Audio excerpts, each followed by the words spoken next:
ప్రభువా నేను పాపాత్ముడను, నన్ను విడిచిపో అని అంటున్నాడు.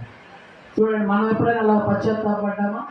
ప్రభువా నేను ఘోరమైన పాపిని, పాపులకి ప్రధానమైన పాపిని, నీకు మరి విరోధముగా ఎన్నోసార్లు నేను అవిధేయుడయ్యాను, ఎన్నోసార్లు పాపం చేస్తున్నాను, మా ప్రభువా నన్ను క్షమించు, నా దోషాలు క్షమించు, నా పాపాలు క్షమించని ఆయన సిలువకు ఎప్పుడైనా పశ్చాత్తాపడ్డావా? ఎప్పుడైనా మోకరించి ప్రార్థన చేసావా? కన్యతో ప్రార్థన చేసావా? మనం ప్రార్థన చేసినప్పుడు దేవుడు మనకి మారు మనసు ఇస్తాడు. కన్నీటితో సాగిలపడి ఏమని ఒప్పుకున్నాడు? ప్రభువా నేను పాపాత్ముడు, నన్ను విడిచిపోమంటున్నాడు. ప్రభు విడిచిపెడతాడా? యేసయ్య?